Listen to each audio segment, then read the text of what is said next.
That's great. Okay, so welcome everybody. This is Doug McCall from the International School Health Network. Pleased to welcome people to this special meeting, on the first meeting in a long time for the FRESH Partnership. We're going to be looking at two areas of discussion today. One is on the last minute urgent issue of health and well-being education that we'll be talking about, and then a second, a little more tranquil discussion about the plan for the FRESH Partnership moving forward this year and perhaps next. If you could, as we speak, if you could make sure your mic is on and then off when you're participating, and just the normal rules of the road in terms of participation. I've asked Eleanor Wilson, who chairs the International School Health Network Board of Directors, to chair the session, so that I can be free to handle the technology as well as do some of the background material. You can see the session description on the screen. It's as the session that we sent out a reminder a couple of days ago, and it hasn't really changed from there. I see we have chats already. Taylor Hendricks from the Eye Allowance based in New York.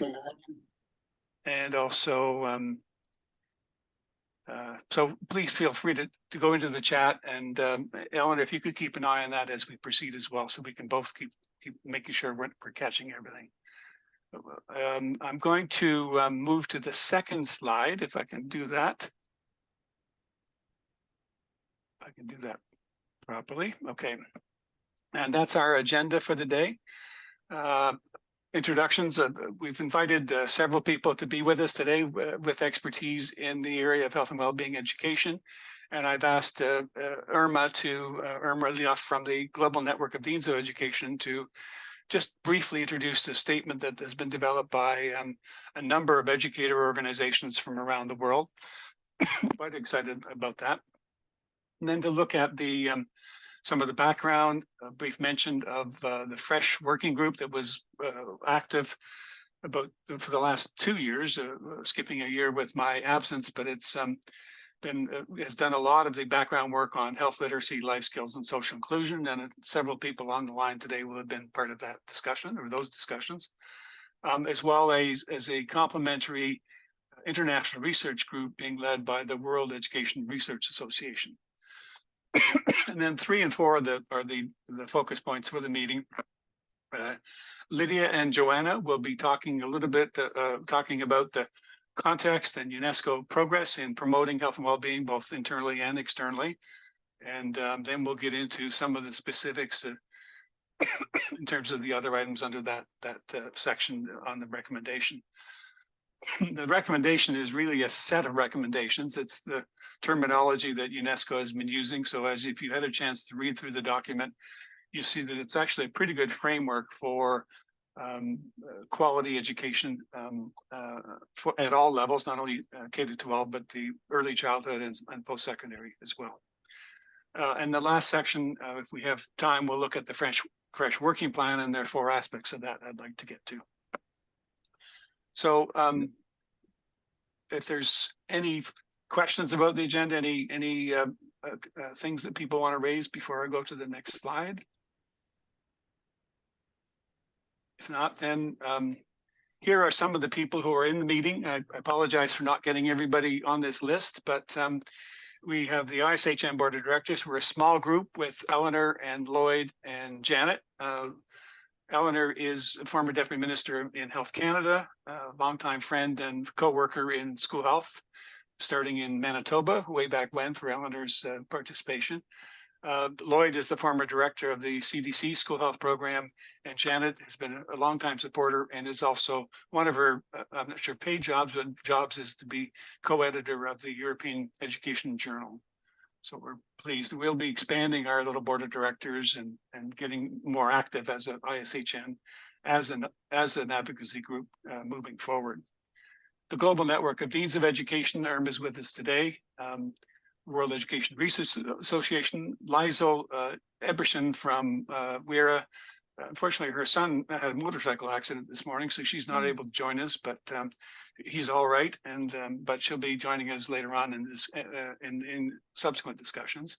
We have Jenny from the UK Personal Social Health Economic Education Association. We have, I think, um, uh, Bill Potstema from I'm not sure if I got the right name, but a group that's been working on health education, the standards of what they call a consensus. I'm expecting Okan from the International Health Literacy Association to join us. We have members of the Fresh Working Group, as well as Fresh Partners, excuse me, and as well as Joanna and Lydia from UNESCO. I apologize if I didn't get everybody on that list. A little bit of background just before we get into the content. The Fresh Working Group, you can see the background there in that slide. We worked for over about 2 years with a series of papers and webinars, and we did a number of things, which I think is a good foundation for working on this issue. It was a really interesting set of sessions with experts from around the world talking about different aspects like health literacy or life skills and so on. So if you go to that web page, it's in the session description on the Fresh website, and you'll see that a lot of excellent work that's been done by a lot of experts and practitioners in the field. The WEIR International Research Group is a parallel group, and our plan for that is to conduct research studies and go on to do journal articles and a variety of things to kind of deepen our knowledge about health and well-being education. The UNESCO recommendation itself, I'm going to ask Lydia and Joanna to talk a little bit about that item up above there. And then we'll go to a very timely UN statement on pandemic preparedness that has just come out, which I'd like to come back to. But maybe a comment just on the title, which is it's a recommendation on peace, international cooperation and human rights. It comes from a 1974 policy decision of UNESCO. And so it has that ongoing title involved, but it's actually a very good framework for proposing and monitoring and developing high quality education systems. And so it's a really good document and very worthwhile of our attention. And so as we get into we'll get into the text of the document and the draft letters and so on in a moment. But if Lydia or Joanna could just bring us up to speed as to what's been happening within UNESCO. I know personally it's been a growth period over the last little bit. Before I had a year off, and where health and well-being was beginning to be discussed in the same sentences along with global citizenship education and education for sustainable development, which would be important progress that's being measured. But Lydia or Joanna, if you just wanted to take us through some of the background, and Yeah. we'll go from there. And sorry, as they start, Doug, can you put us back to all people on the screen, please? Sorry, all people on how to, you mean, how do you mean how? Well, take off your words. Oh, okay, I can stop sharing. So we can see everybody if. Oh, sure, okay, yeah. Thank you. Sure. In case there's questions, then I can see hands. Right now I have to scroll about 4 screens. Okay, sure, yep, okay, great. So Apologies, Joanna, Lydia. go ahead. Yeah, thank you. Maybe if you don't mind, I'll jump in first, if my colleague Joanna doesn't mind. To clarify also, Joanna and I are both at UNESCO, and we're but we actually are working in separate entities. I'm working in the section for global citizenship and peace education, and I'm coordinating the revision of the recommendation that is here that we're here to discuss. And Joanna is currently acting head of the section for health and well-being education. That's correct. I'll let her define her own herself. So we are all within the education sector, but so this work on the recommendation is really led by what UNESCO does in the field of peace and human rights education. So this is about a way of introduction to also just explain and give some context on the recommendation, because I think there's a sense from the exchange that I've been recently witness to in some of the comments that maybe there are some points that need to be clarified for everybody here. So I can't see, all the screens are not on, but how many here are familiar with UNESCO's work and with recommendations, the instruments and instruments? Yes. So I see one person, just so two. Okay, basically two. Okay, so then I didn't want to waste your time, but I'll give a bit of context. So this recommendation, UNESCO has different legal instruments that provide some guidance to member states. In the hierarchy of legal norms, of course, conventions come out first to highest level, which are legally binding, as we say, because they are ratified by governments, but signed by member states, but importantly ratified at a level of national government by assemblies, parliaments, etc. Then comes the recommendation, which is the case of this instrument. It's a legal instrument, but it's a non-binding instrument, which means it's not ratified by countries. And it's adopted by UNESCO's governing body, which is composed of all its membership, 195 member states. So it has weight, of course, because it is the will, it reflects the will of all of member states, but it isn't formally taken on by member states individually by their parliaments. That being said, it has some reporting mechanisms. Now, this recommendation, we have many recommendations in UNESCO, and many of them concern the field of education, on teachers, on adult learning, on technical and vocational education, on several things. And then we have a convention on the right to education, which is the guiding instrument for all of us. Now, this recommendation is specifically about peace education. It's about recommendation how education can play a role in building global peace, international understanding, cooperation, and human rights. And this is one of the oldest recommendations that's still standing, that hasn't been revised. It was adopted indeed in 1974 by UNESCO's member states in the midst of the Cold War, and it was a long process before it could be adopted. And there was a moment finally member states agreed that UNESCO had a role to play in building global peace, because until 74, the idea was that was not the business of the education sector. Peace and global peace was the affair of of the Security Council, of military forces, but certainly not of education. And so it was a long historical process before we realized that actually peace is really built in the minds of men and women. And then if we don't want countries to go to war, we have to think about how we educate them. So this is the sort of the philosophical origins of this recommendation. So this recommendation serves as the sort of bedrock for all the work we do in education for global citizenship, peace, human rights, international understanding, intercultural understanding, etc. Now, there was a sense, because of the wave of terrorist attacks around the world, that's a bit actually the origins of this as well, that there were new threats to peace. And that we needed to probably sharpen this instrument so it could talk about what are the new threats to global peace, and what do we know today works in terms of building peace in the minds of men and women, ensuring that we're not leading nations to war. And there was a unanimous agreement, though that many people loved the 1974 for what it was, there was a sense to adapt it to current needs. And so the mandate that was given to us by member states was to revise, not to write a new instrument, but to revise the existence. And this was a debate among member states, how far should we go? And the sentiment was we should maintain the spirit and the focus of the recommendation, which is about peace and human rights. So that is a commitment that member states have asked us to maintain, which we've done. However, to look at new threats and new challenges to peace. So this new revised instrument was developed. It took a 2 years to do so, and we've now come to the end of the 2 years. So it's been a long process of expert consultations, regional consultations, text drafts sent to member states for written comments. We received over 350 pages of comments from member states from around the world that were integrated in the document, resent to member states. And because ultimately this text reflects the will of UNESCO's member states, and that they need to fine-tune it. And so it has to reflect the consensus of member states. And what is the deal? What is the deal among them? They see as a common understanding, right? And the text was then submitted to an intergovernmental meeting and then combed paragraph by paragraph by UNESCO's member states at 2 sessions, 2 intergovernmental meetings that were held in July.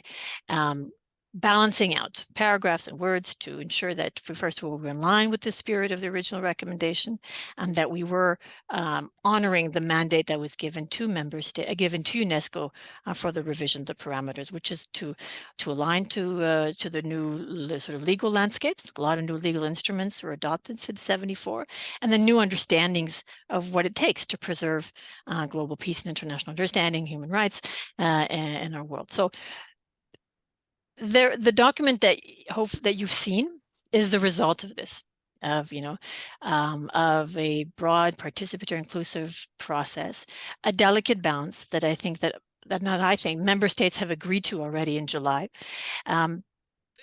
Overall, we are exceeding our expectations in terms of the quality of the text, given the politics that we live in today in the world. There were some concerns that we would be moving back on some issues, but actually we've made progress. So it's an incredible relief and with pride that this text is now going to the UNESCO's General Conference. Member states are very happy that they've managed to make progress on human rights, on gender equality, on issues of non-discrimination, vulnerable groups, hate speech, a big issue, spread of hate speech in schools, conflicts, social emotional learning is in there, and health and well-being. Because this recommendation is on peace and education, for us it was so not a given that member states would see, what does this have to do with personal health and well-being? And the fact that it's in is a huge progress, and it is not just in; it is actually one of the guiding principles of what we consider transformative education. And as a guiding principle, the idea is that it should be infused in the education system. So it is. Definitely, there's a lot of, and all the progress has been gained through this text, not to mention the monitoring and reporting mechanisms that has been put into the document that was not in the '74 version, and is now aligned with the contemporary expectations in terms of monitoring and reporting that we see in other contemporary recommendations that have been recently adopted at UNESCO, for example, on artificial intelligence, etc. So this to say that I have a sense from the exchanges that I saw that, and maybe your introduction as well, Doug, is that this is not really a framework on quality education. This is a recommendation that is about what is the role, and it claims to cover the full spectrum of what determines quality education. Certainly not. And in fact, this was a point that was debated with member states at length. They were concerned that this was becoming that. And they said this text should not be the end-all definition of what we understand as quality and inclusive education, because then it would be a different text. The idea is how can education better support global peace and international understanding? And of course, there are many elements to that in our 21st century thinking that need to be addressed to ensure that, including health and well-being, but other issues as well. It is really more broadly on peace and human rights education, not quality education, though quality education is a sine qua non condition, obviously, for that to be achieved, but not sufficiently. So we have a text that is a delicate balance. The challenge we have is that, not the challenge, the hope is that there is a smooth adoption, final adoption of the text at the intergovernmental meeting. In principle, it should be, because member states have all expressed that they're very happy. It's a text that they agreed to in July.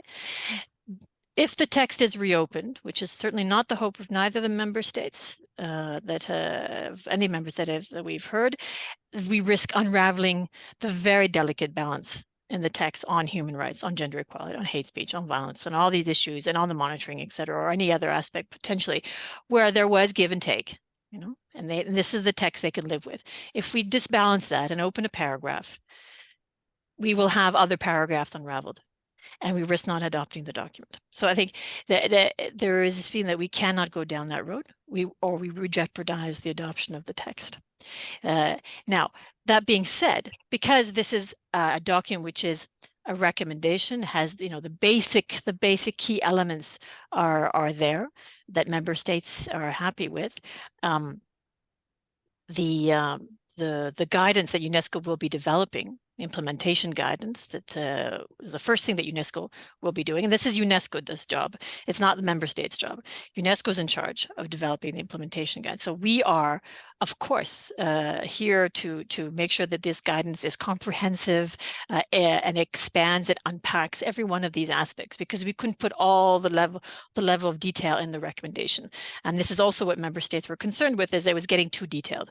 They wanted the higher order principles there, and it was already far too detailed. So the details of these principles will now be spelled out in an implementation guide, which is to be developed by UNESCO. Member states don't get into that business of this technical work.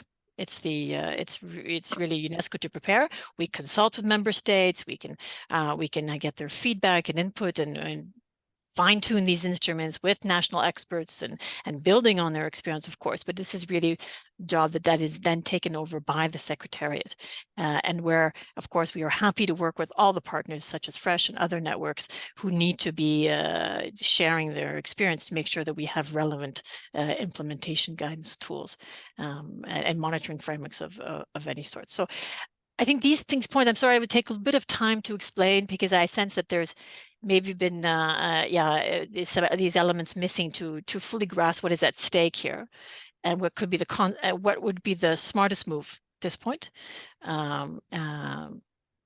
given the discussions you've had.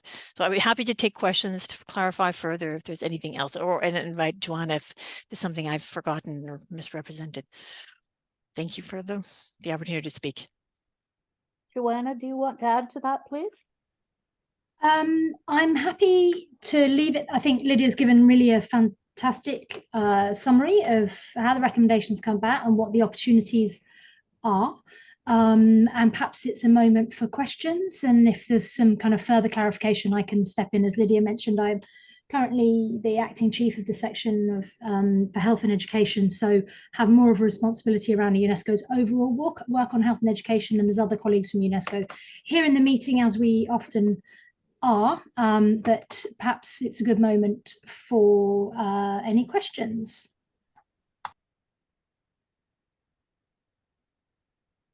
I need some yellow hands on the screen. Comments or questions for Lydia or Joanna? Maybe just sorry, go ahead.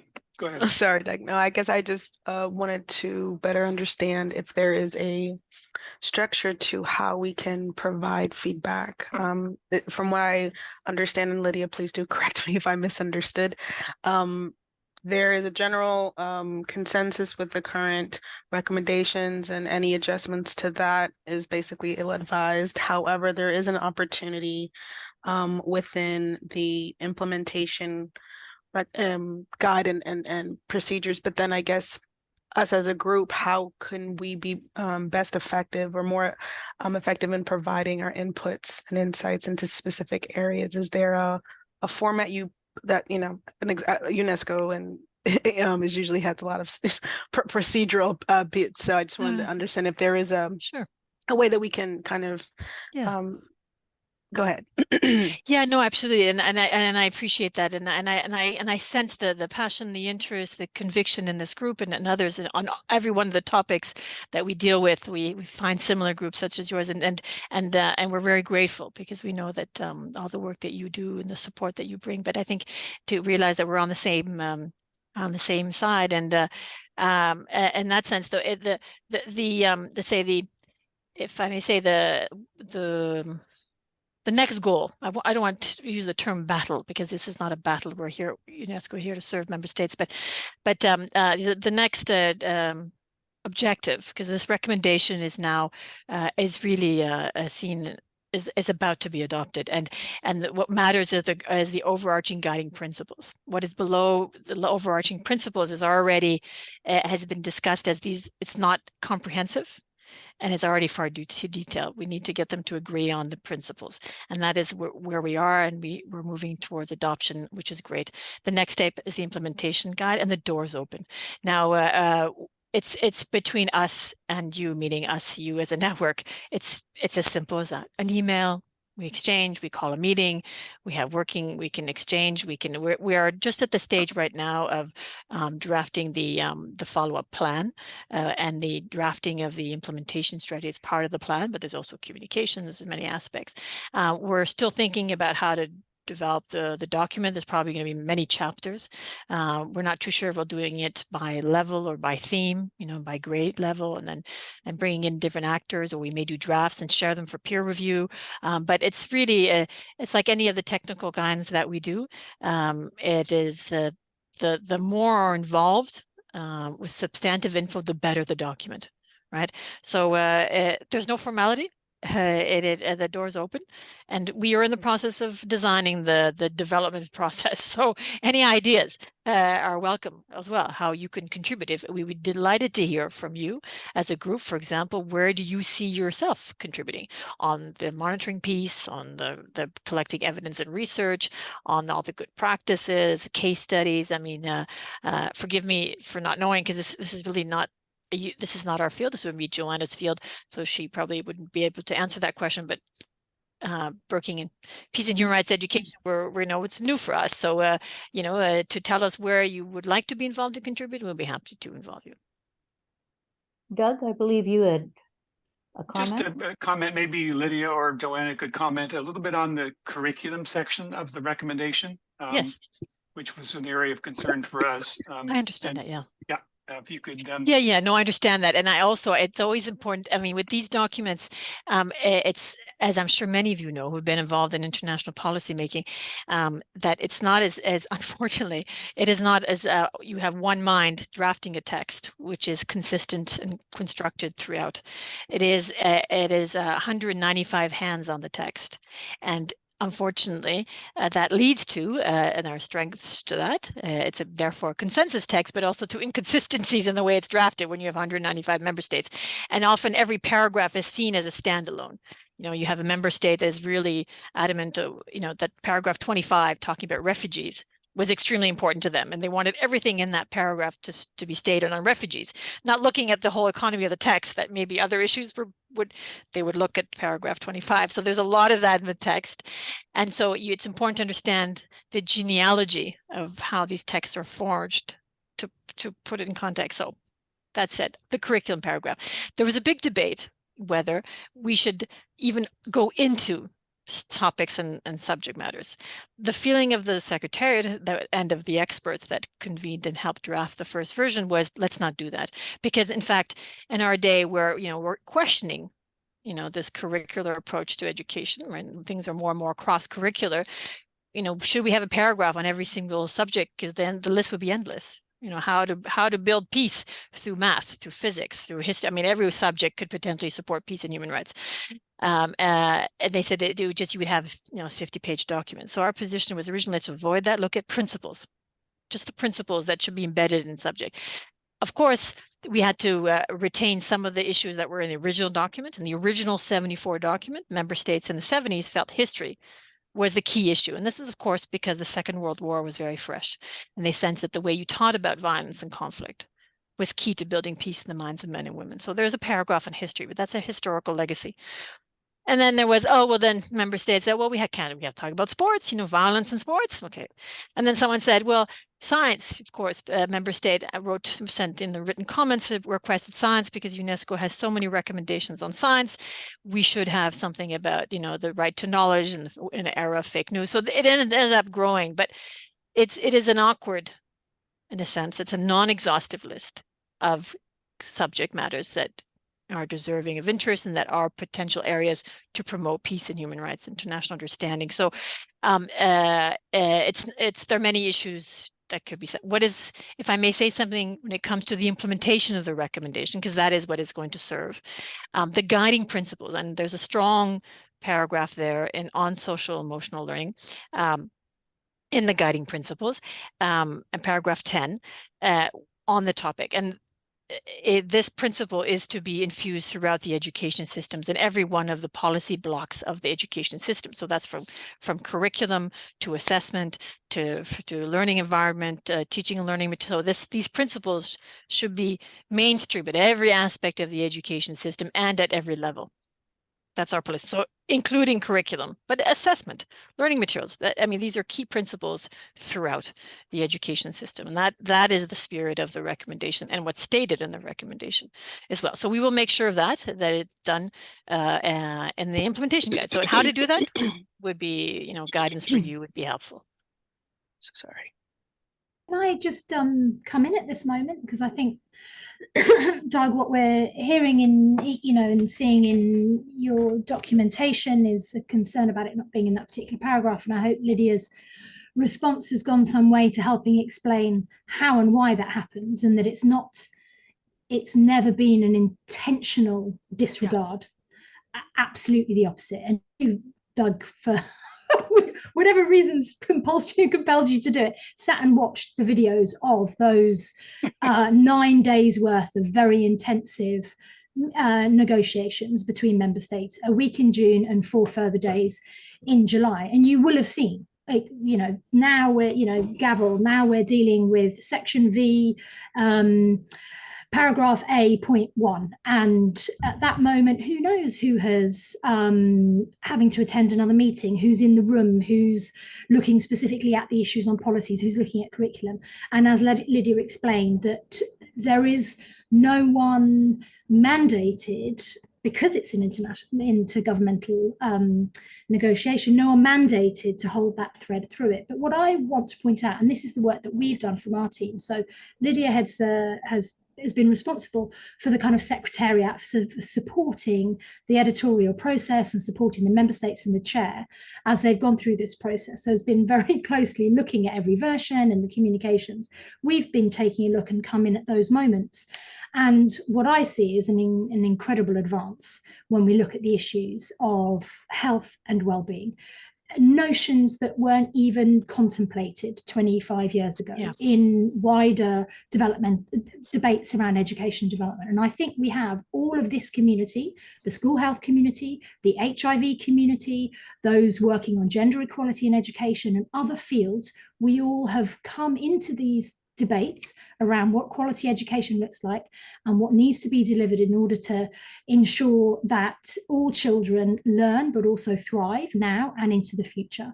So as I look through the document, what I see are terms like health and well-being of all learners, teachers and educational personnel is protected and promoted. That comes under the guiding principles. In the aims, we have healthy and sustainable futures, knowledge, skills, including social-emotional skills, values, attitudes and behaviours needed for effective participation. That's the discussion about participation in civic life, which is the direct route by which health education is seen to be contributing to peace. Because I think that's also really important, and Lydia's been alluding to this, but it wasn't every member state that believed that health should be in a document about peace. Not everybody sees a link between education and health and well-being and global peace. So there's a lot of strong text in there, and the occasional maybe a mission or some bits which are weaker, some bits which maybe specifically talk about one kind of education or talk about health but don't mention well-being, or talk about services but don't talk about teachers. These things happen, little coquilles, as we would say in French, little wrinkles, but which enabled consensus on the document. And that's why this implementation guidance is so important. And as Lydia says, in a sense, the moment for kind of proactive lobbying to change language is that consultation process is over, and that input process is over for the actual content of the recommendation. And now once it's adopted, and it, next year the focus will be on developing the implementation guidance, and this is exactly the format to be able to do that and sharing those reflections with us. And we are up and down the corridors here at UNESCO, whether it's those colleagues who lead work on teachers and teacher capacity building, those who are looking specifically at gender and education, inclusion and education, sustainability, citizenship, hate speech, lots of different thematic areas, we will all be having a role to play to bring our partners into, through certain channels, through these kinds of discussions, and be representing those issues. As Lydia says, there may be more formal moments, but a lot of it is through this kind of discussion. So already, by it landing on my desk, my role is also to bring that work and draw it to the attention of someone like Lydia, who is now, you know, here and part of this conversation. And that's where those discussions will lie, not into the next year with the implementation guidance, no longer with member states. So the question around curriculum, Doug, I think speaks to, yeah, an ongoing need for conversations about the breadth and holistic nature of curriculum on health and well-being, but also needs to recognise, I think, the specific circumstances in which this language is developed. And I want to give you a really specific example, because what I've noticed in the draft documents and lots of the background lobbying material is there's lots of comments about the 1974 document, but also comments about UNESCO and UNESCO's work. And I think it's important to, remember that the way that work gets delivered around the world, and we deliver with a number of different partners, responds to the local contextualized needs. And so one example would be next week, there will be the launch in Addis Ababa of the new strategy on education for health and well-being for the entire African Union as part of their new strategy, continental-wide strategy on education. And that is a very specific, thoughtful piece of work that has been built out of the need to look more holistically at health and wellbeing curriculum, not only health, but also wellbeing, at the whole education system, learning from what we've learned about school health, but also recognizing the issues around gender inequality, sexual and reproductive health, and the inequalities that leads to. So I think that's the kind of example that when implementation and work is happening with member states in countries, UNESCO as an agency that is also supporting work in the ground, works in a way that meets those countries' needs. And then we also have our normative work, where those representatives in these kinds of discussions on recommendations are discussing language, and those kind of technical inputs, and technical colleagues are doing their best to try to guide, to make sure that up-to-date evidence or up-to-date concepts are being used to, that those individuals are being made aware of the kind of latest evidence and concepts to then be able to bring those into the debate if needed. And I'll leave it there. Thanks. Thanks, Joanna. Doug, did you want to make any further comments, or could I just maybe open the floor again to see if anyone else has a question or a comment? And I apologize for the people who aren't on the screen live but are there. Please just speak up if you have a comment or a question.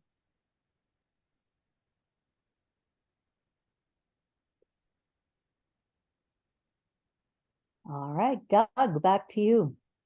Well, and I'm really encouraged by what Lydia and Joanna have said. And in fact, that in some ways, in fact, many ways, reflects the email conversations I've been having with Joanna and Chris Castle in terms of, I realized quite soon in the process that amending a text on the floor of the General Conference was a non-starter. And I think we need to take that as a given. The original materials I started circulating did have a draft text, which we missed that window. And I know in my case, it was because I was off work. But it's also, I think, reflects a challenge we have among groups like this, that we haven't really had our act together about promoting health and well-being. In fact, that led to the creation of the working group on health literacy, life skills, and social inclusion as a way of getting that act together. And it also was, I think, colored a bit by the experience we had with the monitoring process under Target 4.7 of the UN goals, where again, health and well-being education was not among the list of subjects or curriculum areas that's being monitored like the others.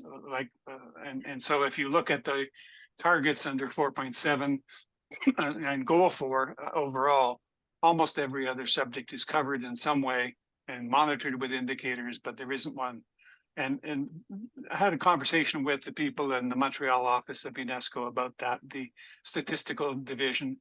And it was a conscious decision to delete health and well-being from the process quite early, and it reflected throughout the process. So that was partly led to the discussion of creating a working group so that we have our facts and figures together, and also to be able to make a better argument. So I'm going to go back to the set of slides I had going, and just to hopefully get back. Yeah, that's the, okay. I'm going to just go down to the section that is dealing with here, I'll get to it. And this slide, I hope everybody can see it, reflects the concern that I have, and I think a lot of people have. In fact, the UN now has in a meeting, I think it was last week or the week before, there was a big discussion at the UN level about pandemic preparedness. And if you look at the text that was adopted there as a political statement, the wording bolded there: foster trust in public health systems and authorities, increasing public health education, literacy, and awareness, is really a response to the fact that the pandemic, ironically, has led to losses of support for vaccines and for health literacy and being able to sort through, to have a concern for the health of others, in other words, public health.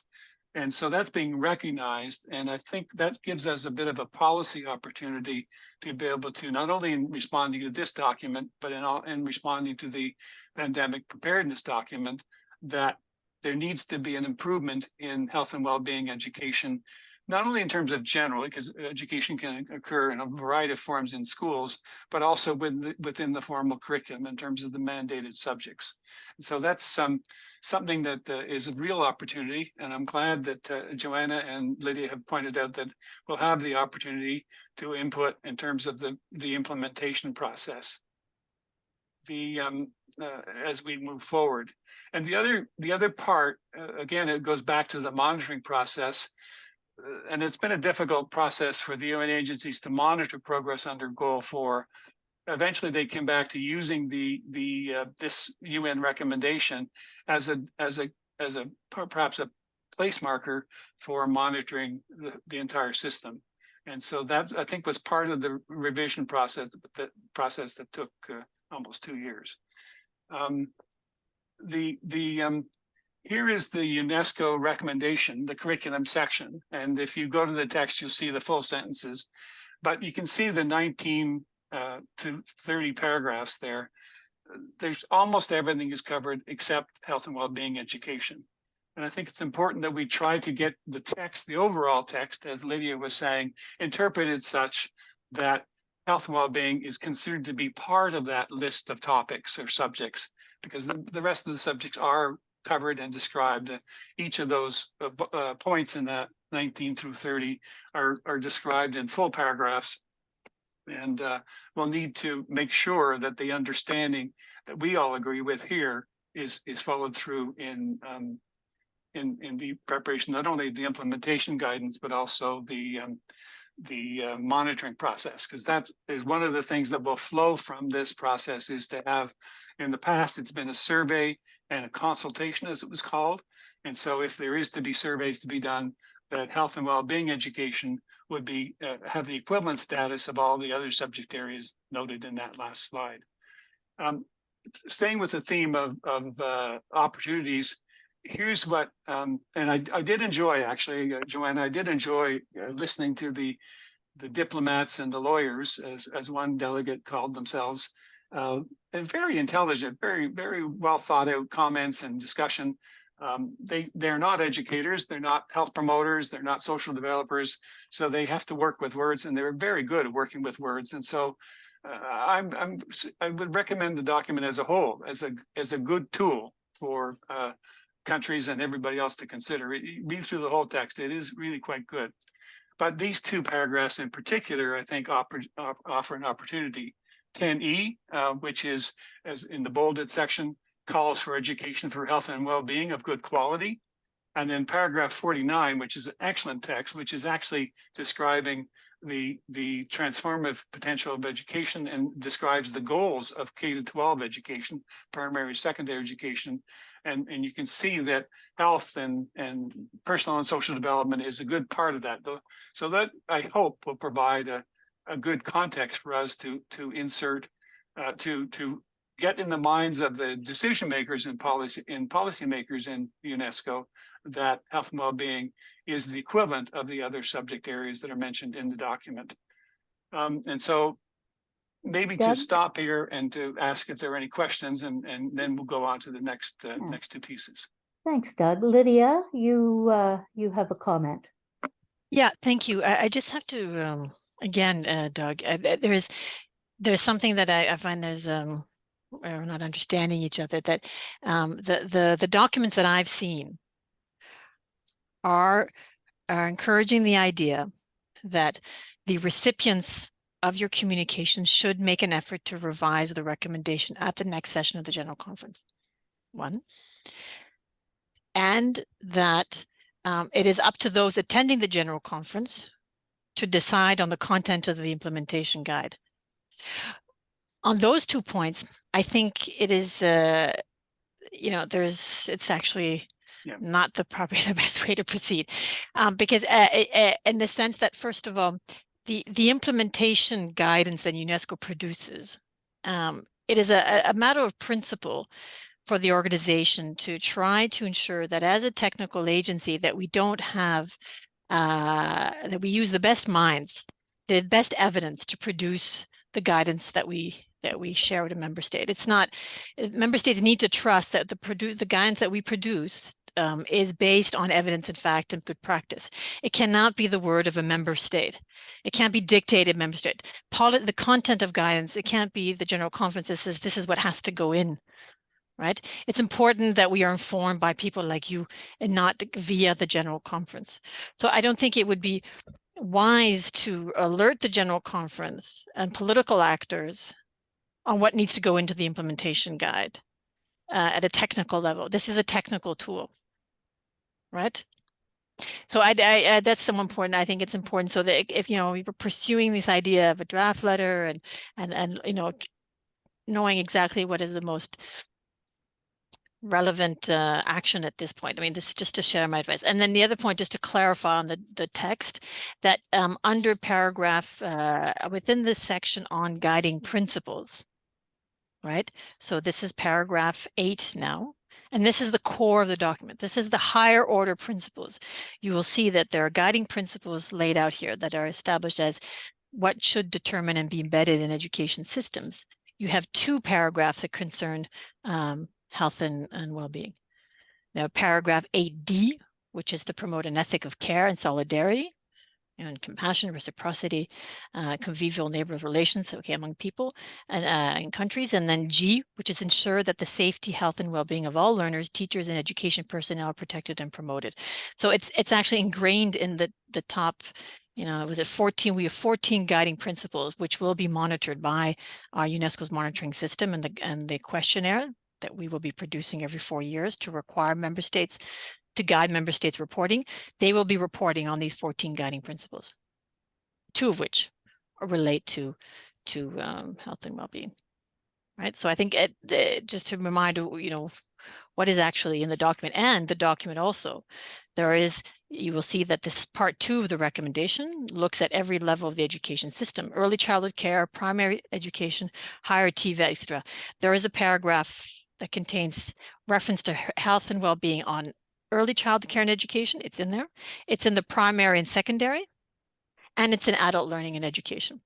So you have strong references to health and well-being at those 3 levels of education, in addition to being one of the 2 of the 14 guiding principles of the recommendation.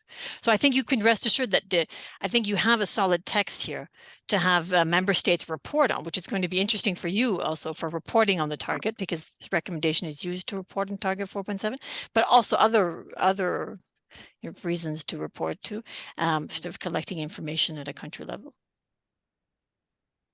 Thanks, Lydia. And I can't see the whole screen. So are there any other comments or questions for Lydia and or Joanne? There we go. Everybody's back again. Joanne, did you have your hand up? Thanks, Eleanor. Yes. So as Doug, I think, was leading into a conversation there about the draft letter and the other documents, the companion documents that he prepared, and I guess building on what, well, linked to what Lydia was saying, you were just talking about getting into the minds of decision makers at UNESCO, and I just wondered who you're referring to there, or how you see that hierarchy of influence, understanding now what the steps in the process are and who holds the pen on different steps in that process. Yeah, and maybe, Alan, if I could jump in, and Yes. yeah, just to reassure Lydia that the idea that we're able to change the text of the recommendation at this point was something I started with when we started circulating this, when I came back to work, and realized quite quickly that the text will not change in the if all goes well in the general conference. The text is not really amendable at this point, and I think we are working to the same goal, which is to have the understanding that health and well-being curriculum is the same status as the other curricula mentioned in the slide that I showed. And if that is something that and it's not going to be done in a formal form, obviously in the general conference, it's just too small a detail in terms of their discussions. But if a couple of countries were to raise that issue and say, we just want to make sure that health and well-being is the same status as the other curricula, then that would be more than adequate to be able to say, to give more room, as I've said in previous emails, for the staff at UNESCO to interpret and to developing monitoring and guidance materials such that health and well-being is raised to the same status as the other curricula in that list. And so, and I'm not expecting, and if there's any confusion about suggesting that the general conference get involved in writing guidance materials, no, that's obviously not what we want. Even though they're all very bright and intelligent and articulate, that's the job of many other people, including many of the people in the meeting today, but obviously led and directed by UNESCO staff, which I have full confidence in being able to do a good job at. It's not a challenge for one that I would wish on anybody, but it is a challenge for UNESCO, which has always done a good job in writing these kinds of materials. But I think it's important to get a slightly different mandate, a mandate that was different than the monitoring under target 4.7 in the UN goals. And so that's the kind of the objective of the exercise, but not to get the folks in Paris at the general conference to be able to work on it. No, just to raise awareness that there is a one subject area that is not as listed as among the other subjects. But maybe Joanna. we'll, go ahead. Doug. Yeah. Joanna has a comment. So, Doug, I really appreciate what you just said there and the way that you just phrased that, because I think that just was a little light bulb of clarity. Because to be honest, the very, very comprehensive documentation that has been put together, I think partly because it's so very comprehensive, makes it difficult to hear that very brief but clear and succinct nugget of cool. And I think everybody can get behind that. You know, it would be great to make sure that, given how much health and well-being is shown in the guiding principles and other areas of the final recommendation text, that it has the same status as other curricular areas when implementing, reviewing, and monitoring. And for me, that's the length of the message. That's what the message is. I'm hearing it. Lydia's hearing it. There are maybe people, you know, one or two echelons above us who are definitely hearing that in terms of what the implementation guidance would look like. I think the challenge is, when lobbying, is finding the right kind of tone and length to get the attention, so that we're not causing, there is certainly some suggestion that people are understanding this, those who've seen it are understanding it already as either a complete reopening or a really substantial review of overall approaches to school health, education, health, wellbeing, really it being such a large ask. But the way you just framed it there, I now it feels very clear. And if that's the consensus in this meeting here, perhaps that's the way that from a lobbying perspective or from a call perspective could land very well, I would imagine, on a busy policymaker's desk, and would potentially carry well into further implementation guidance. Thanks, Joanna. Are there other comments before I turn it back to Doug?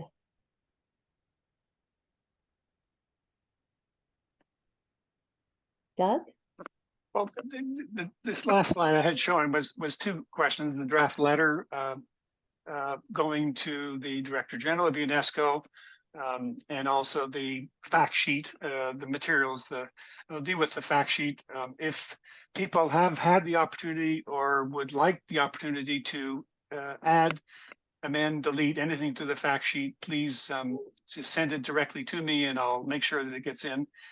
It was not something that I'm particularly proud of. It's what we put together very quickly based on what materials I had on hand, and it's needs work, but it's probably a good review of the research and of the arguments for health and well-being education and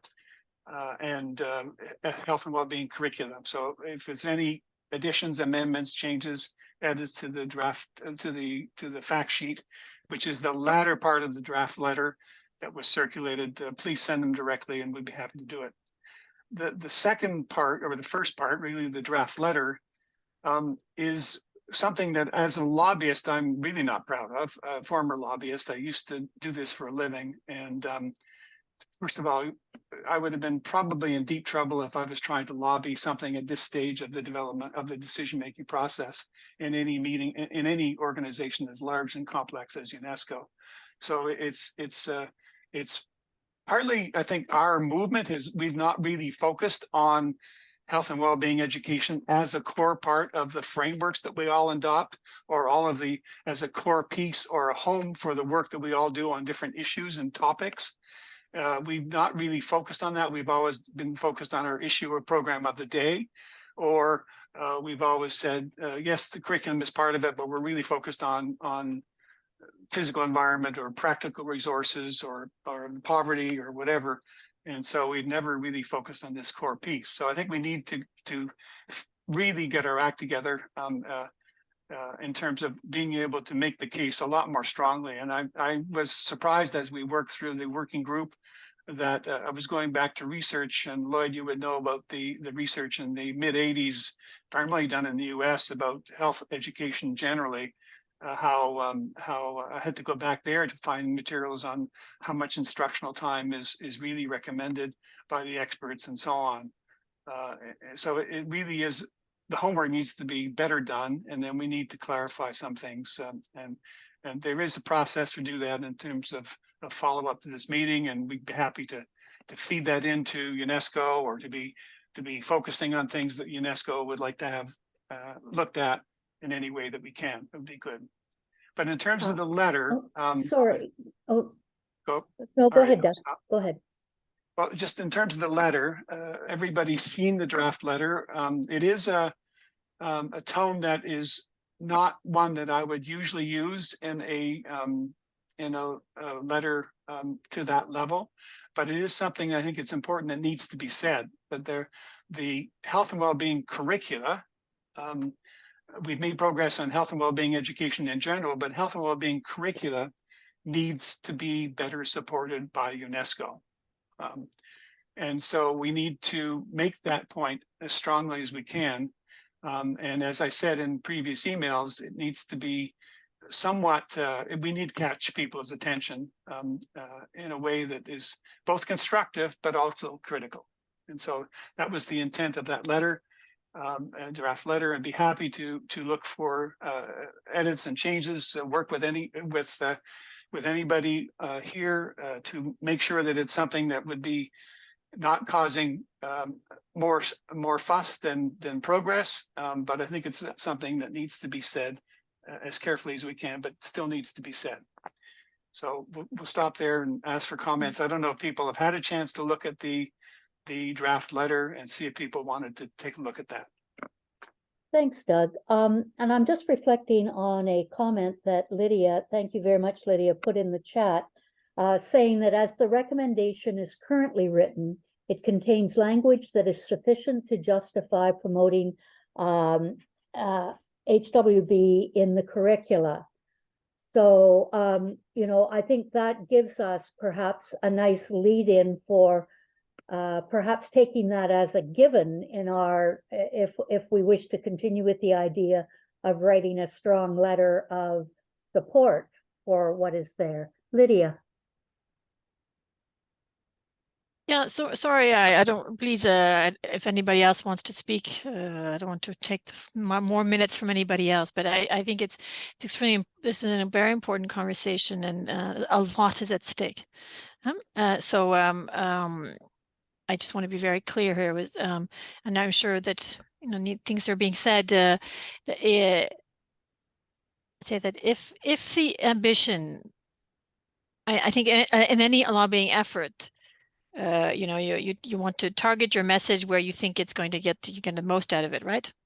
Because mileage out of your statement, where is the best place to say what and to whom, right? And so those who will be voting on the text at the upcoming recommendation are people who are ministers of education, potentially high-ranking officials in ministries of education, and are not those who know the nuances of any one of these fields.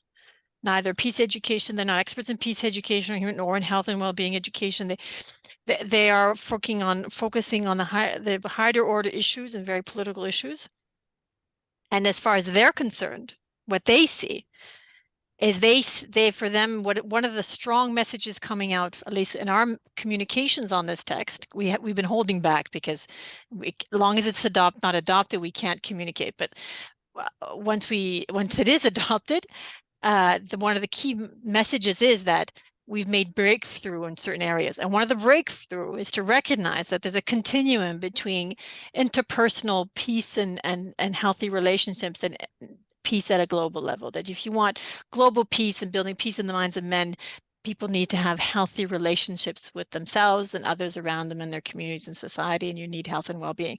That is a huge breakthrough. And I think this is what, so in the minds of ministers, they're happy. They've achieved that in this text. The details they won't it's something that they will not digest, and they're not looking at and thinking about. It's not for them to even to have a conversation about, because that's not the question that's being asked. The question that's being asked at the recommendations: do you adopt this text? If the item was, you know, how do you unpack now the role of health and well-being to promote peace, then yes, and I would say this is the time where you start unpacking it, and curriculum and teacher training. But the questions being posed to member state, they're going to ask to discuss and debate is: do you feel this overarching recommendation has all the key components of? So I'm just thinking that if the idea is to make sure that you have first of all, I think you've won the battle. I wouldn't be so hard on yourself. I think the fact that it is in this recommendation and that it was brought up so significantly, many mentioned social well-being, social emotional well-being, health and well-being at the conference. You must have heard, because you've heard the recordings. You've won that battle, in fact, but not now the technicalities of it, certainly. For example, curriculum, and there are other areas that are lacking. But it's a remarkable feat that it's in the minds of people. I think COVID helped a great deal for that. And they're witnessing the suffering, the lack of well-being, and the consequence of it, right, in terms of learning outcomes, et cetera. So, so I just think that the letter, I just think is a letter, you know, what is the point of a letter at this point? What are you trying to achieve? And is what you're expecting to achieve is achievable at this point through this letter? Is the letter, I mean, what is the ask? You see, I just think these core questions, you know, we're talking strategy here, as it needs to be thought through, I think, a little more. personally, to be very frank. Thank you, Lydia. Are there other comments or questions?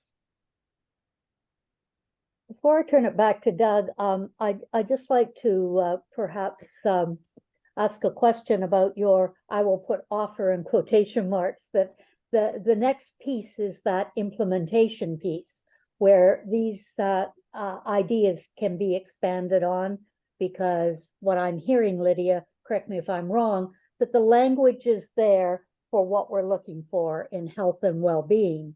And I'm wondering if any thought has been given to how perhaps this group can be more formally engaged in providing input and feedback on the next steps, rather than an open invitation for, you know, all of us individually to feed in comments, etc.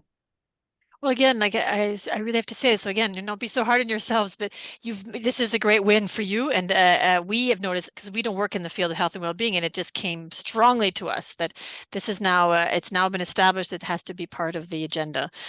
So we'll be expanding that, and as we develop, we were just putting together the plan, the timeline, about by when do we want the document done, how are we going to, we're just thinking that through.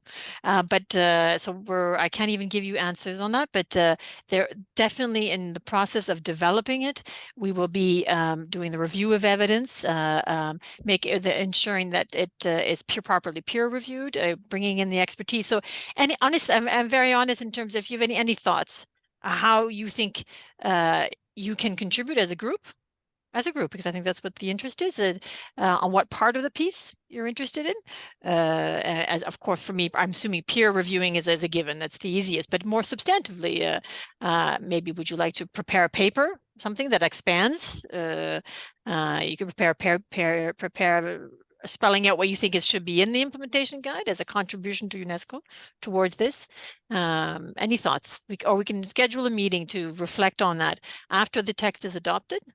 And maybe I think by then certainly we'll have clarified the implementation because the plan, and then and we can say, this is how things are looking, and we can go forward and have that conversation. I mean, I don't want to, trump Joanna's, she's in charge of this topic area, so she will know, because I know there's many other actors that are dealing with partners as well. So, but completely open idea. So recommendations are welcome. Eleanor, maybe just to pick up on that, and I really like the idea that Lydia is able to say, based on the text, that health and well-being curricula is already in that list. That would be a great response coming back to our letter. That if the Director General of UNESCO, in response to the concerns we've raised, said, "Oh no, it's in there already. It is the equivalent of the curricula being listed in the section that I put on the screen. And please be assured that we'll make sure it's seen as such in the guidance and monitoring materials." If that kind of letter came back, I would say, yes, we have achieved what we're hoping to achieve. That there is an assurance from the highest levels, and not just us here among friends. We've always worked as colleagues, but actually at a higher level, that health and well-being is considered the same status as the other subjects. And that would be great response. Now, so if there's a way of rephrasing the letter to make sure that happens more effectively, it'd be great to work with anybody involved, including UNESCO colleagues, to do that. But I think we need that kind of commitment based on the experience we've seen, not only in the monitoring of target 4.7, but also in other areas like the Commission on the Futures of Education, the other areas mentioned in the letter. Then there needs to be a greater awareness by the senior leadership, way above our heads here in this meeting, that there needs to be an equivalent commitment to health and well-being curricula. So I have both Joanna and Lydia wanting to make comments. Who would like to go first? Joanna, do you want to? Joanna, please. Joanna. Yeah, I can. I mean, I'm also really intrigued to know if anyone else has a point or position on this, because it has just become a dialogue between UNESCO and Doug, and perhaps we could have just had a phone call. I mean, my understanding was that you came into this saying that there's a consensus, a lot of people agree with this position, and the letter opens as this is a consensus. I'm not hearing from anybody else, and I think it's really important to hear that. Okay, so there's a Ingrid it's just commented there. I'm intrigued to see what okay, so looking at how useful information was input, so that was useful to hear from Ingrid. I mean, I have to say, Doug, and you won't be surprised to hear me say it, I completely concur with Lydia about thinking strategically about the letters and the approach and the advocacy and what the right, most effective approach is to do something.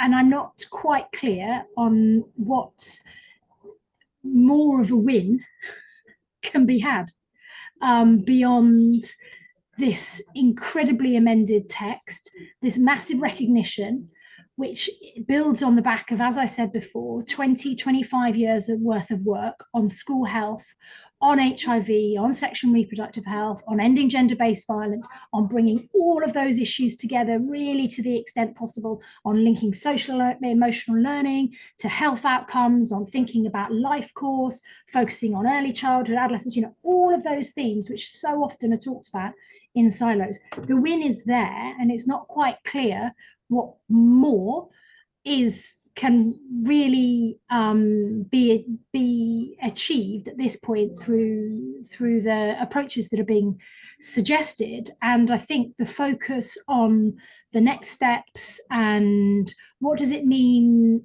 for the way this can be used as a monitoring instrument, what do we all need to be thinking about and reflecting on, how can we increase the tone and level of conversation within the school health community, the education for health and wellbeing community, the SRH community, the gender-based violence community, CEL community, all these people who talk about these topics, so that this can then, in the next stages, be part of 4.7 monitoring, which the recommendation is, as well as the other indicators that are used and many other ways that progress is measured. So I think that's my overriding view, and having something like an opinion piece or like Lydia was saying, finding the right ways of having that structured input in the next stages is going to be really important, and that's what we're here for, and here for that conversation, certainly. Thank you, Joanna. Lydia, we have two other comments on the screen. Would you prefer to hear those first before you respond? Thanks. So we have Irma first and then Jean. Irma, please. Hi, this is Irma. I think I represent the Southern Hemisphere. We had an earlier conversation about everyone in the North. So happy summer and winter for everyone on this call. And thank you very much for this opportunity and this very, very rich conversation that we're having this afternoon. I want to thank everyone who's been very vocal.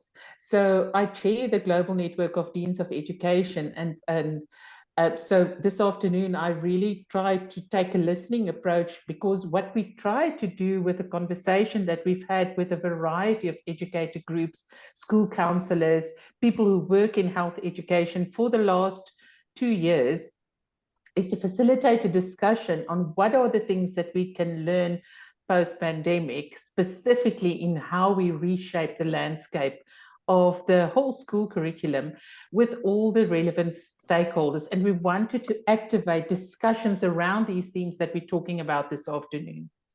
And I think one of the key messages that came from those very rich discussions, I wish we actually could share all of that, and it will probably also be 9 days worth of listening, like Doug sat through during the summer, was a fairly high level of agreement, of concern about health and well-being and health education being on the periphery of core education missions, and that was a shared concern about with everyone. And there was a lot of discussion on the reasons why that may be, but there remained a concern, and there still is in that group a concern about it needing to become more mainstream, needing to become more integral, needing to be emphasized in a way that is very clear. So there's been several gains in that, and I think we are all happy with that. But that's the one part of it, is the shared concern. The second point that came for me from those discussions was that there was a lot of, I don't want to say hesitancy, but almost a concern about how do we do this? If we have this high level of agreement that we need to give more prominence to this topic, is how do we do it? How do we do it in our teacher education programs? And this is something that concerns all deans of education. How do we do that? And how do we do it with in-service teachers? How do we get those messages out? So I think what I've been encouraged by this afternoon is the timing of this discussion in terms of the implementation guide being in the process of development, because I really think that is a space where deans of education certainly would want to be a part of that discussion. Thank you so much, Irma. Appreciate that. Jean. Hi, everyone. I'm representing Save the Children and more of the international education perspective. And I feel very much out of my depth here, but I feel like I need to comment on kind of maybe the perspective of school health practitioners and maybe some of the conversation we're having here.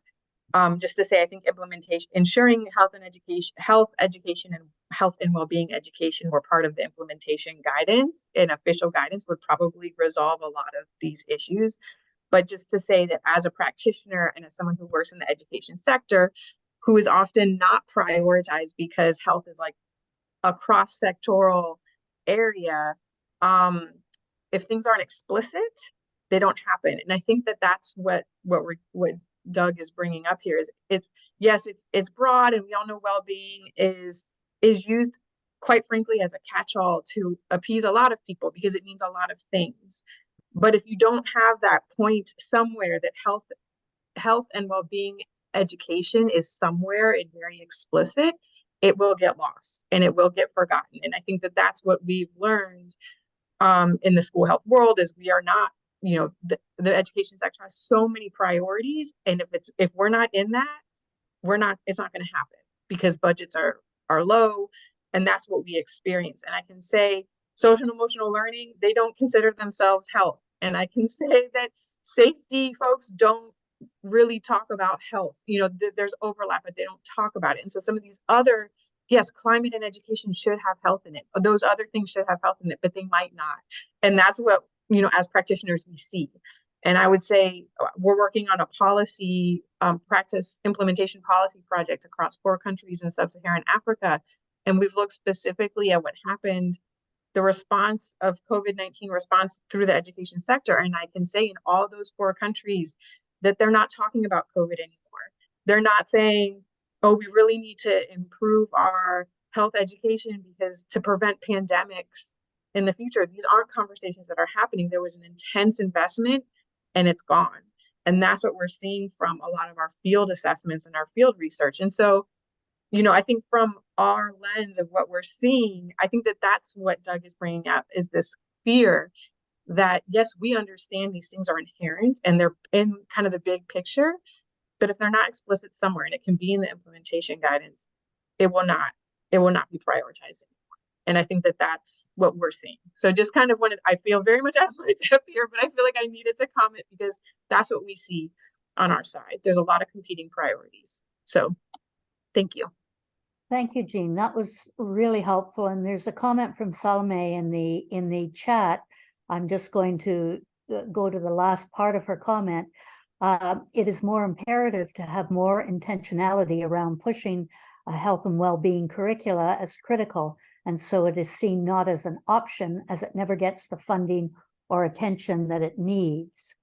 Are there any other comments before I go back to Lydia? Excuse me, I tried to raise my hand, but the Zoom wasn't responding. Oh, I apologize. No worries. You wouldn't have Oh, said it because it didn't work. you've made I- an enemy of Zoom, have you, Janet?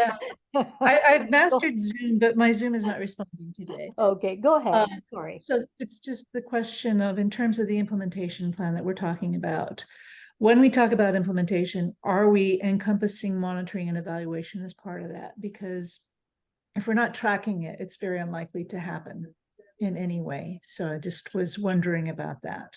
And, if, the evaluation, if there is such a part, there's a formative aspect where we can look at lessons learned and how to further strengthen.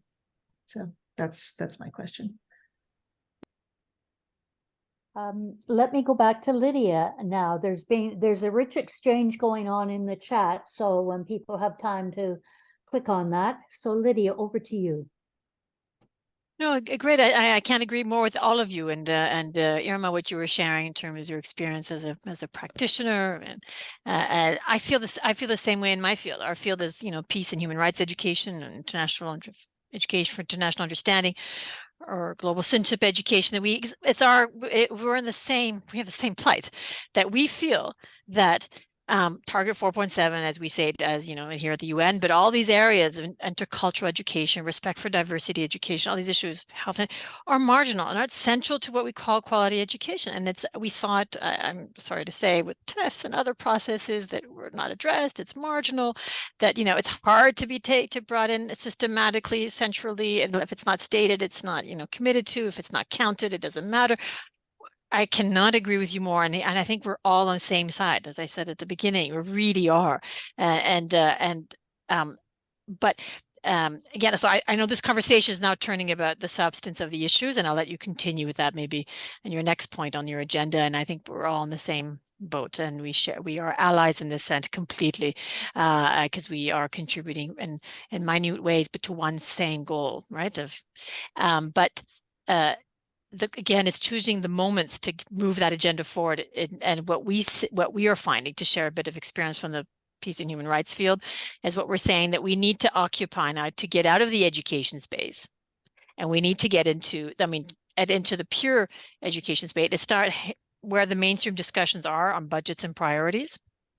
And for example, we need to be lobbying the SDG4 mechanisms. We need to be where it's not with our fellow people working on conflict resolution or prevention of violent extremism, which is another minor minority area, just like peace and human rights education. That it's really in the mainstream field where we need to be heard, I think. And so once again, when it comes to this recommendation, I genuinely believe that you have here a strong tool to advocate, and that the elements are there, just to in your policy. You can, going forward, if this document is adopted, you will have a UNESCO recommendation 2023, not dated 30 years ago, with the politics we have today, a consensus document of the 21st century that gives you that legal argument to push all your points forward, right? So that I think is a higher order goal at this point. And then that's the thing. And then and again, yes, the implementation kind of guide to it that will unpack that to make sure that curriculum and all the resources are there in the school and education system to make it actually happen. Because if you're right, Irma, if it's not there, doesn't necessarily happen. Thanks, Lydia. Parvez. Hello, everyone. Just in the interest of time, I'll try to be quick. My name is Parviz, and I'm with the UNESCO HQ in the same section as Joanna. Just wanted to make a comment about the data and the monitoring and the work we've been doing together with partners. Doug, we've discussed this extensively a while ago.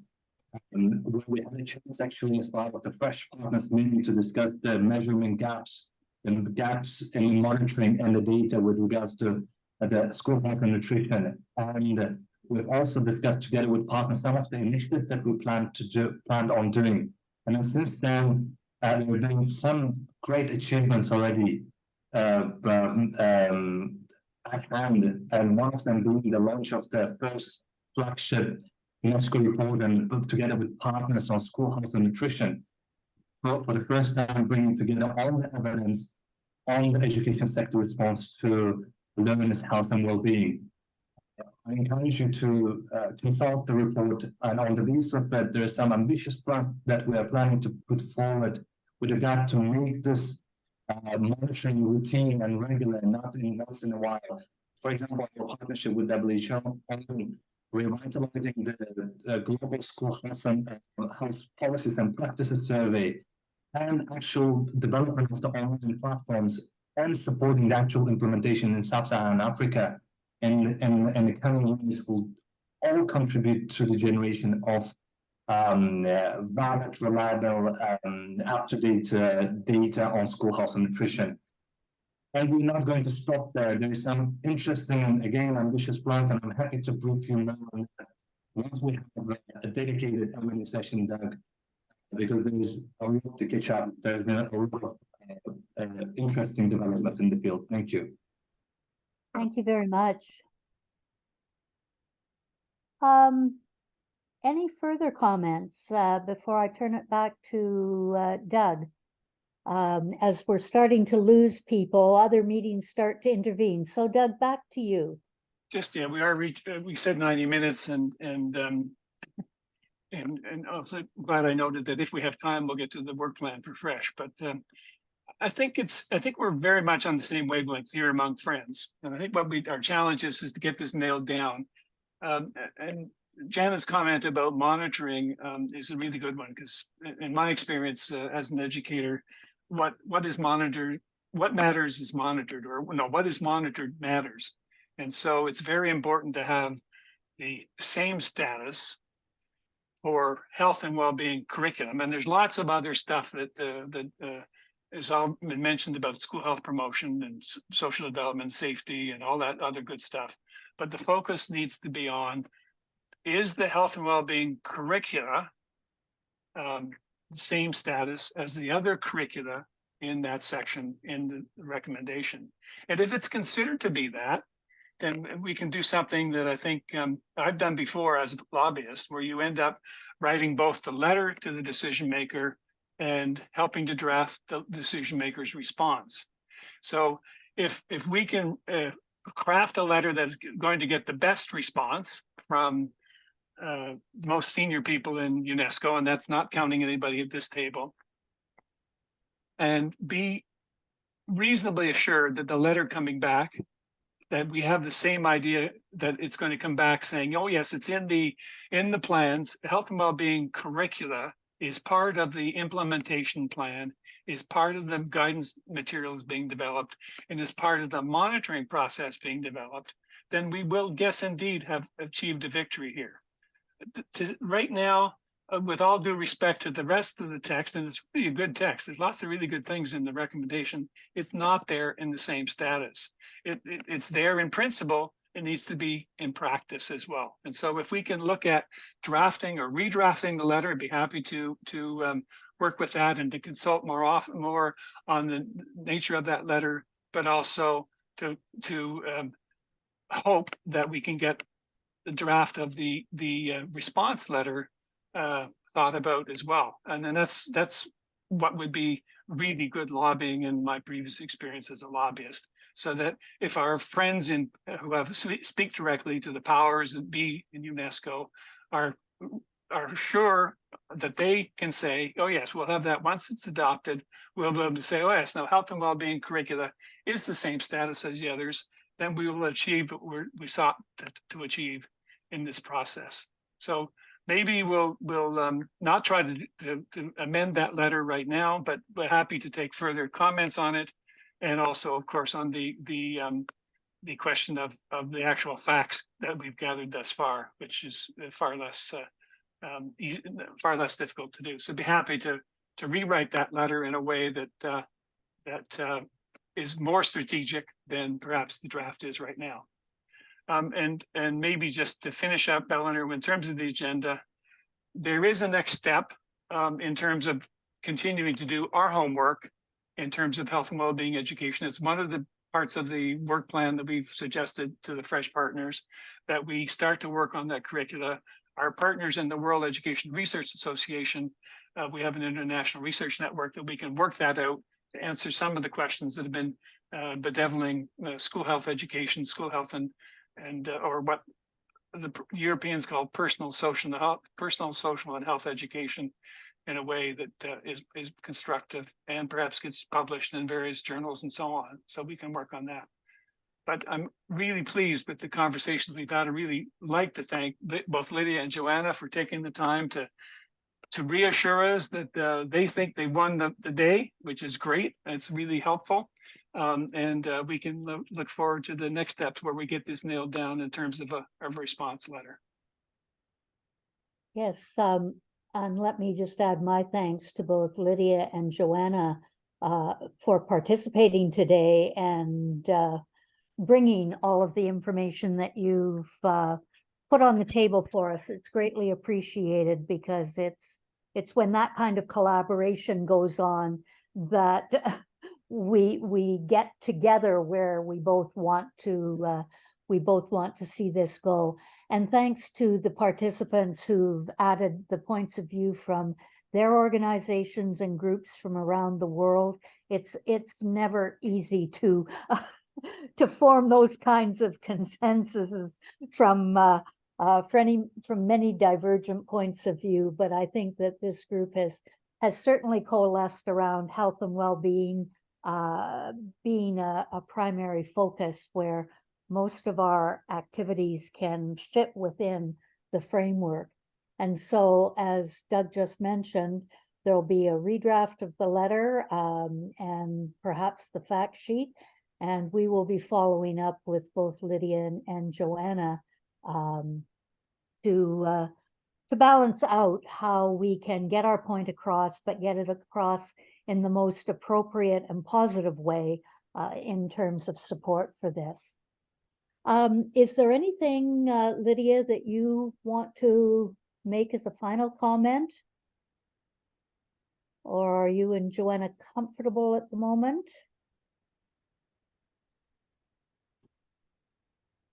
Joe? I think perhaps, yeah, thank you very much for the opportunity. We're obviously members of the group and colleagues are often part of these meetings, and we learn a lot from them, and today have also. What I'm hearing really strongly, and I'm really pleased to hear it, is that there is an appetite in this group to engage with the follow-on process of the implementation guidance and looking at what that monitoring would look like. I'm very happy to be a kind of point person as a bridge with the health and wellbeing community and within into the UNESCO process. And you've heard and met Lydia, and to continue this conversation, as Lydia says, in those mainstream education spaces as well. And I think that view for how this then gets followed on and implemented and monitored, and bearing in mind this is one tool in the toolbox of delivering quality education. There are many different tools, programs, commitments, conventions, recommendations. It's an important one. It's been a long time since it was written, and the revision comes at a timely moment. But it's not the only space, and it's not the only kind of game in town, so to speak. So also, I think rationalizing efforts and inputs to this particular process, which is at a very specific stage, vis-a-vis the other general ongoing discussions, inputs and advocacy to ensure that we continue to progress and expand our understanding of what education for health and wellbeing looks like, and how it can realistically be delivered, supported at the policy level and in schools by the school counsellors and the teachers and the heads who are needing to do this. That's really where the focus we're going to have most impact. So it's been good to hear that, for me, as a very clear kind of outcome of this conversation, is looking to that future next steps. Thank you, Joanna. Doug, over to you. Around next meeting, or? Yeah, we'll be communicating again to the Fresh Partners about the next meeting, but I did want to advertise in one other webinar coming up on October 17th. It's by this group of educators representing, they've developed this joint statement. The links are in the materials on school reform or education rebuilding, renewing, and transforming education and other systems. It's a really good piece of work supported by most of the, in fact, all of the educator groups that work in schools, principals, counselors, and so on. I'm really hopeful that voice will grow stronger. Those voices will grow stronger because as a longtime advocate of school health promotion, every time we go into a meeting, it's people from the same choir, you know, preaching to the choir. It's nice to have the educators who are actually the people who are in the systems who are struggling with this day to day. And it's nice to have their leaders being able to participate in the guidance. And Irma, I know the Deans of Education chairs that group, and I'm really looking forward to the session on the 17th, and looking forward to hearing from all the different groups that are members of that. So that's the little advert for the next meeting. Great, thanks, Doug. Are we officially saying thank you so much to everyone and goodbye? Yes? Thank you again, everyone, and to our colleagues from UNESCO, especially who've provided such helpful information. Thanks a lot. See you next time. Bye-bye. Bye.